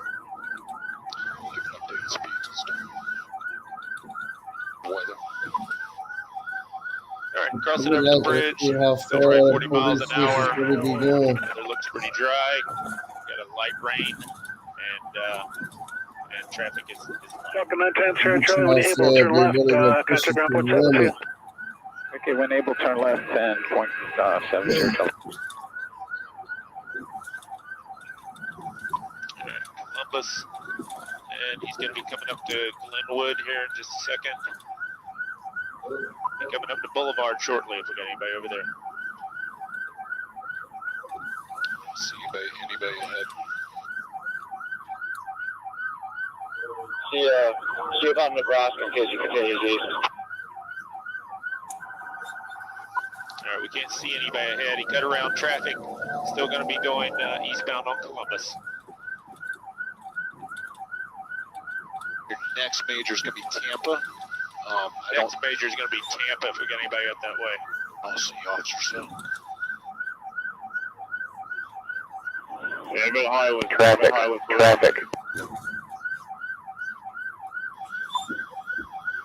Oh, Coming no. up to Highlands. I don't know what homeboy going to do, but listen, it's about to get treacherous for him. Got some congestion in front of him. Probably going to want to cut around. He's going to be going northbound on Highlands. He's going to be coming up to Euclid now, northbound Highlands. Did not hit the spikes. Eastbound Euclid. Eastbound Euclid.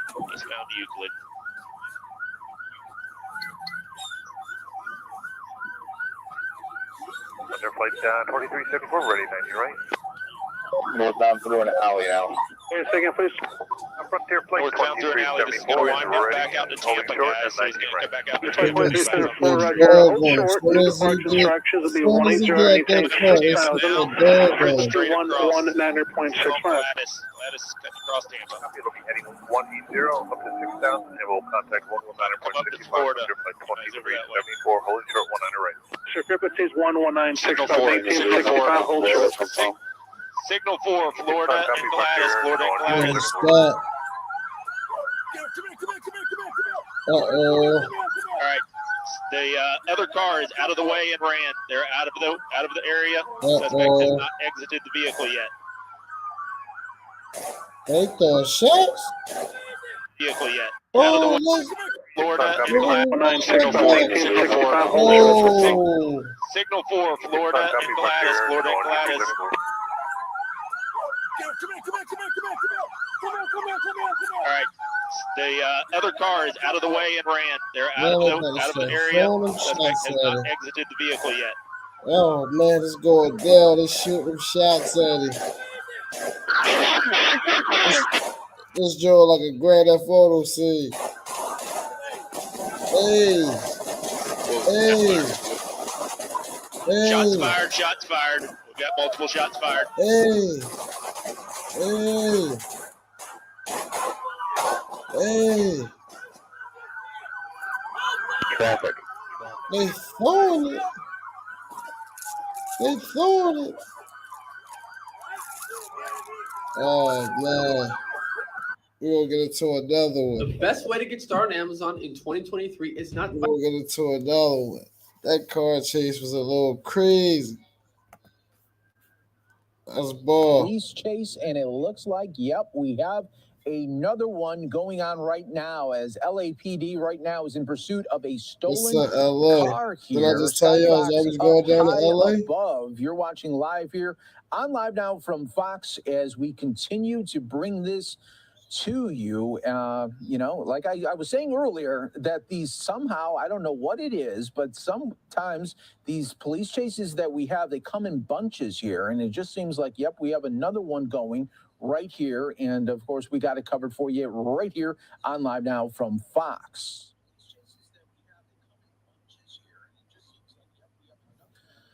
And this one, though, is going at a high rate of speed here. We are taking a look here at this minivan that is really whipping right now. And as soon as we get some, if we see the coverage there from Fox 11, we're going to go to that. But right now, we are taking this to you live right here on Live Now. I know Dylan is trying to work to with where them, it's juicy and they're at. going to try to regain at We'll least the get location where for the it's juicy LAPD. at. But I'm sure that there's communication going on. I know somebody from LAPD is watching our picture right now and getting some information and passing it along. Going But down, still yeah. very, very high speeds. They had that one Explorer, Going all-white down. Explorer from LAPD that was trying to Going keep up. down. And this is the thing, too. California Highway Patrol waiting for him. And a lot of traffic underneath that bridge, a little bit of a fishtail, Hey, and still back onto getting the highway full. he goes, Hey, the opposite fuck, direction. Oh, seriously. Yeah, he's back on. For a second there, I thought he was exiting to go to another gas station. Seems like. Wouldn't have shocked us, huh? I mean, Right. that seems to be his MO. But definitely, there's a lot of lessons to be learned, and one of them is definitely do not keep your vehicle running or the keys in it when you're getting fuel. Believe me, I am not doing that ever again. Look at that. Okay, there you go. LAPD helicopter in the shot right there. Always makes a nice picture. But right now, he's kind of hugging that right lane, and now right behind that other vehicle. I just don't want to see him make contact with anybody at high speeds, especially on the freeway. We don't want to see somebody losing control. But again, this is the second one that we've actually witnessed. Third carjacking, as we understand it. Right. That van continuing to move along. We're westbound or northbound on the 101, heading out of the Woodland Hills area, out towards Calabasas. Yep, I know. And we're watching this. Volume is picking up. It's already almost 2 p.m. So there are a lot of people out on the roads. And again, most of these people have no idea what's happening. So that's always the danger. That gas cap is out. So one would think perhaps, two things can happen. The car is full of gas and the guy didn't have time to put the cap on, or It's going down, he's yo. about to run out of gas. It's going to need some it's fuel. one extreme but or you the just other. don't know. Yeah, you just don't know. I mean, my parents, when they were driving, half a tank meant empty to them. With me, I'm waiting for, I'm always doing the, do I got my AAA card? Because I'm always running on empty. So but am you just I. don't know this person's, you just don't know this person's driving habits. That the owner of the van, the guy driving that van, we know his driving habits. We've been watching it. 100 miles an hour on surface streets, cutting in and out, cutting off people, many a close call. And it looks like thinking about, but not. It looks as if we were going to take the off ramp there, went through that gore point, and again, really high speeds, hard on the brakes because there's a lot of traffic out there this afternoon. I don't know if he's going to try to get back off the freeway right now, though. Looks like we're northbound on the 101. Calabasas will be the next big city, but or next city as it would be. But you said. This started in the Ventura area. That vehicle was stolen out of Ventura, so maybe we're going back to Ventura. Just trying to figure out what was the purpose of this third carjacking. Did he really think that was going to throw the police off? What was the point of that? Who knows? I know. Really, This is just truly. us speculating, but Yeah. you just don't know with any of these suspects. I get those questions too a lot when I talk to friends and family, and people that watch Fox, and they were just curious. They ask me all the time. It's like, what is that guy thinking? And I don't know. That's I for don't know. I'm real. not a What do they psychologist, be and it would be fun to thinking? have one maybe just to talk to. But I'm sure that psychologists Like won't they know be either. really taking I them always on just high believe that speed whoever's inside chases. driving that It's vehicle done. right Let 'em pull now up. is just trying to get away, thinking that maybe he's going to be able Like to do they it, really and be or chasing them. just enjoying his last few moments of not being in custody. But right now, we're going 90 miles an hour, 101 freeway, and you can watch it right there. We're coming up in the Calabasas area. A lot of weaving in and out, and he seems to really like that right shoulder. Might be thinking of an exit. Remember, he Yeah, wasn't might even be going thinking that of an fast exit. at first. Maybe change the line. He was going 30 miles But per hour. we'll keep an eye on it. And again, Remember, this is the he deal. just was going 100 30 miles miles an per hour, hour. full-size Chevy van, work van. If this vehicle taps or bumps into somebody, it's not going to go well. And I can also see that vehicle, it is not a BMW. Oh, look at that! Oh, bump that car. Oh, that little Mini Cooper, and it was a nice one too. That little blue. Thank goodness he didn't lose control, but definitely is going to have some damage. So we did see one collision out there that's going to be on the 101 near Las Virgenes, and that was that little blue Mini Cooper convertible. So that person probably not very happy about what happened, but I'm Look hoping at this. that California Highway Patrol might be behind them still. Even at these high speeds, they've got to be in the general area. LAPD definitely above. I won't lose the car or the van as it would be, but just kind of getting a better idea of traffic and or if there's law enforcement. I don't see anybody behind them. I don't see any. Yeah, I don't see any other. So taking Stu, off. We're about He 1:56 taking here, off. close to 2 o'clock. I'm going to He step away. taking Marla off. is coming in now to relieve me, but I'm going to fill her in on what's happening so she's caught up, and we can give our audience a chance to catch up too if they're just joining us. So basically, Marla, this was a carjacking. Well, actually started.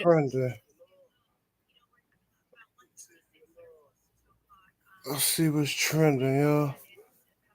What's trending? What's trending? What's trending? Let's go back to the YNW Melly. Somewhere out there's a kid who's Who is faster this? than Mr. Trending. Shout out to you. Make sure y'all go Life find. inside the courtroom for YNW Melly has not been easy. Reliving moments of the crime, seeing his family members react to certain evidence, and much more has now given him mixed emotions inside of the courtroom. However, it wasn't until Mr. Sergeant Williams would take the stand, revealing some convincing evidence that YNW Melly is likely guilty for this crime. As a report would share, forensic expert Sergeant Williams in the Melly case explains how it couldn't have been a drive-by. Assignment, which is to determine if this is a drive. And my determination was that this is not a drive-by, and it's based upon this picture here, which is a very good picture to describe it. All of these rounds are done. One is done at a stationary position. At a stationary position. I try to say like the bullets wasn't moving, like a drive-by bullets gonna be moving. I try to say they sat there and was shooting. When all but one of these rounds are going in, the one round that has some movement in it, which is round site L here, the actually moving in that to create the little bit of a heat that you see there. Okay, a lot of information in that answer, so let's break it down a little bit. You mentioned so I'm gonna zoom in on site F. He took note of every single hole inside of the vehicle and then used what is called the stick method to find out how the holes were created, including the direction of where it came from and the angle. Number, you said 17 outside the car. How many rounds were inside the car? 3. And can you exclude the for Mr. Williams and Mr. Thomas as coming from outside of the car? Yes. From the Who's supposed to be an expert? yes. From the driver's side back seat. As to the shot hit Christopher Thomas, where did that name from? Driver's side back seat. No. Is it possible for there to have been two inside that car? No, Why not? there is no time. So with Sergeant Williams practically guaranteeing that this crime must have happened from the person in the back left seat of the vehicle, they would then call YNW Juvie's mother to the stand. That way she can confirm where YNW Melly was sitting in the vehicle alongside her. We found Sprizzy through a Google search. Well, following on that, but it's just this case is tricky, man. And if Melly come home, man, he had to straighten up, man. Going on to item number 26, the swab from the yellow jacket. An exclusion as well. And in terms of the item number 27 and 28, the swabs at the Gatorade bottles. What were the results on that? Those are both exclusions. The only spot that had YNW Melly's DNA was on the car door handle, which makes sense as we watched him get into the vehicle at the recording studio. However, the prosecutors wouldn't just continue letting YNW Melly look innocent during the courtroom, as it was time for YNW Juvie's family to get involved. The thing about it is, Borton, when he go to court after this is over, so Melly beat it. If he beat this murder, right?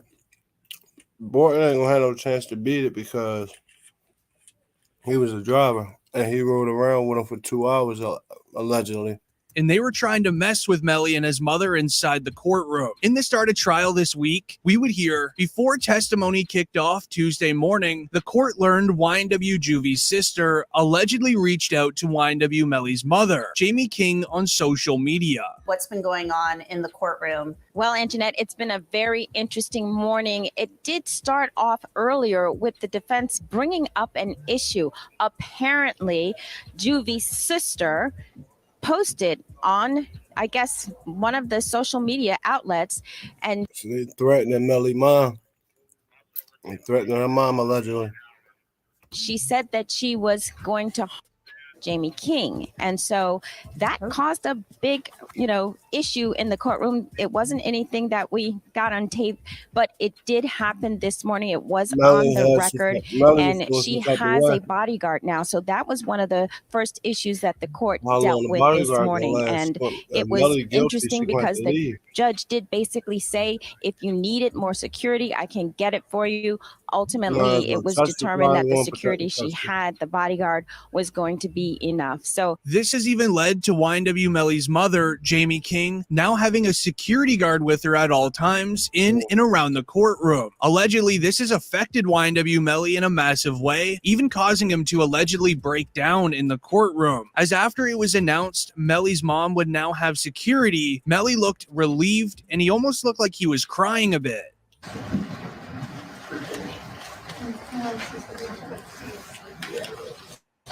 As much known for laughing. But we tell her I'm gonna worry about it. We're gonna win it. That's what it sounds like he's saying. I'm 50-50 with this case, man. If we did that to his friends, man, that's crazy.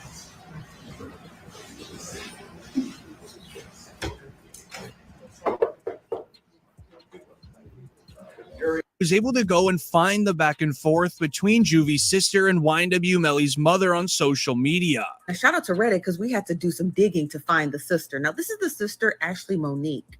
And let me show you the post that she had posted on Facebook because, honey, it was quite the stir. So she posted a screenshot from Jamie King, YNW Melly's mother, and she said, "Pest control, who called about it?" Now, that was in regards to a post made by Trayvon Glass on his Instagram page where he basically said that he's not worried about anything and if he's coming to him. So in a nutshell, Melly's mom is calling Trayvon Glass a And Monique replied back and says, arrest is when you do something wrong and not take responsibility and then go and set somebody up because you're scared to lay down. She goes on to say that's not the case here. Fetty was Juvie's friend, not Melly. He was only around because Juvie brought him. Now in the comments, his friend, not to lay down. She goes on to say that's not the case here. Fetty was Juvie's friend, not Melly. He was only around because Juvie brought him. Now in the comments, somebody says she better find something safe to do. Another person replied back and says, very well said. Another person tagged Jamie, and somebody else said, come get. Now, Ashley was in the comments and says, she even has a bodyguard, child. Another person replied and says, yeah, she need one because she's talking like she's 200 pounds and she ain't even pushing 100. Now, somebody else posted this and says, she's going to need them because she's in the wrong city talking. Now, I think that when Melly's defense attorneys found this, they submitted it over to the judge and basically was like, Juvie's sister's out here, Melly's mom. Now, the judge did state that if Melly's mom needed security, he would issue her security. And then he found out that she had a bodyguard, and that would be sufficient enough. As this isn't even the first time that YNW Melly has had to calm down his mother during trial. Earlier on in the trial, we would see YNW Melly trying to comfort her while it was going on.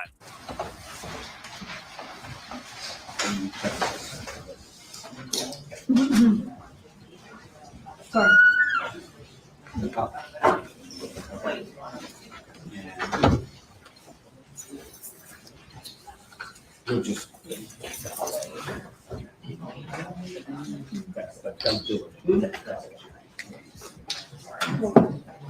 With YNW Melly and his mother now calming down inside of the courtroom, things would just continue to get worse. They would find incriminating text messages between YNW Melly and his girlfriend if you truly read through the lines. Moving on to Friday, November 9th, 2029, 20 UTC, 2018. Message from Melly Montana to, again, that baby. What does that one say? You don't with me anyways. I peep it. You can slide, but God knows I wasn't in her and real breaking. You spoiled everything was given to you. You act like a some slide. I keep Borton with cuz with YNW Melly stating he will remain loyal to Bortland all the way until the end, as he has done one of the realest things in his life for him. I really wonder what that might just be. However, it wasn't until this court session's recess where things would just turn unbelievable. The next piece of evidence was YNW Melly's confession video to turning himself in. There's also video number 1, 2, 3, It's I did that. I love it. And in that video, Mr. Devins uses a that I don't want, that I think it will be inflammatory. And Study 11. I did that. It refers.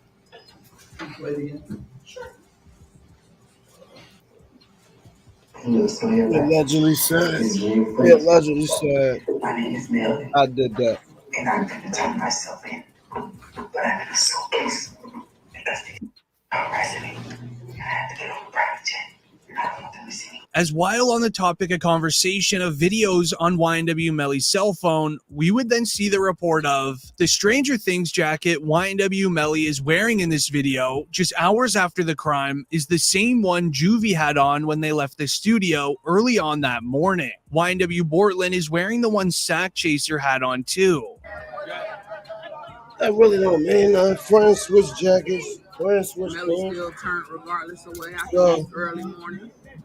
He's still out here being they share belts and chains. They be, rappers share they man's chains and all that. Like, so come on, man. turned still.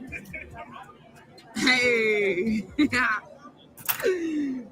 No, still turned. Was on the mileage. What happened? You know what I'm saying? No. As that was YNW Melly and YNW Bortland's reaction, roughly 6 hours after the crime was committed on the exact same day. Allegedly, sources claim that the jury, when watching that video clip, couldn't believe what they were seeing. So once that trial day was over, 100K Track would hop on a live interview and he would speak on YNW Melly and the convincing evidence that I've been sharing in this video.